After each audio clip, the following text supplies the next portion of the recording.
For years, I hid my pain. Every morning, I woke up with a smile, pretending everything was fine.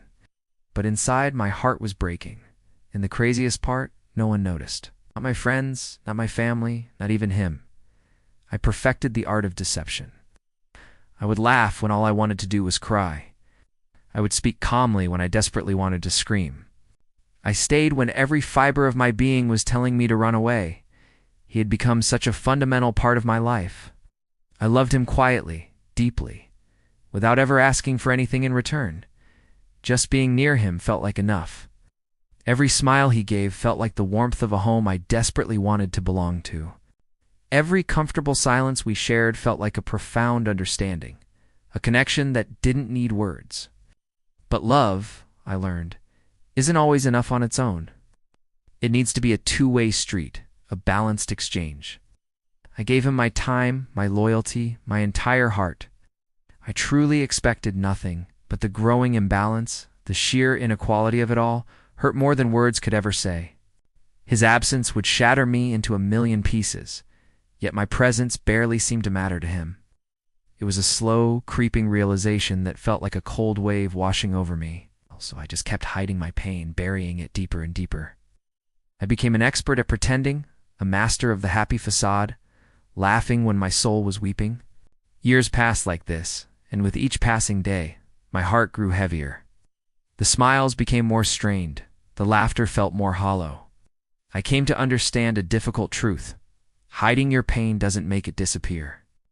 It's like planting a seed of sadness. It grows quietly, secretly inside you, putting down roots in the dark, until one day it becomes so large and powerful that it breaks you from the inside out. One night, I was sitting alone, looking up at the quiet, indifferent stars. The silence was deafening, and a single terrifying question echoed in my mind. If he leaves tomorrow, will he lose as much as I will? The answer hit me with the force of a physical blow. Crushed me. No, he wouldn't. He would move on, maybe with a fleeting moment of sadness, but his life would continue uninterrupted. And I would be left to painstakingly gather the shattered pieces of my heart, trying to figure out how to put myself back together. That night, under the vast, starry sky, I learned the hardest truth of my life. Sometimes loving someone doesn't mean holding on tighter, doesn't mean fighting for a love that isn't fighting for you. Sometimes the bravest, most profound act of love is letting go. It was a painful, gut-wrenching epiphany. So I stepped back. Quietly, there was no anger, no dramatic confrontation, no accusations. There was no final, tearful scene. I just let go. I stopped initiating conversations. I stopped clearing my schedule for him. I stopped investing my emotional energy into a place where it yielded no return. I simply faded into the background, just as quietly as I had entered his life. Walking away didn't make me weak. In fact, it was the single strongest thing I had ever done. It was an act of profound self-preservation. It reminded me that self-love, self-respect, and personal dignity aren't just optional extras in a relationship. They are essential components of true, healthy love. You cannot pour from an empty cup, and my cup had been empty for a very, very long time. Even now, all this time later, I carry a small piece of him in my heart. But it's different now. It's not a source of pain. It's not a well of regret that I dip into on lonely nights. It's a lesson.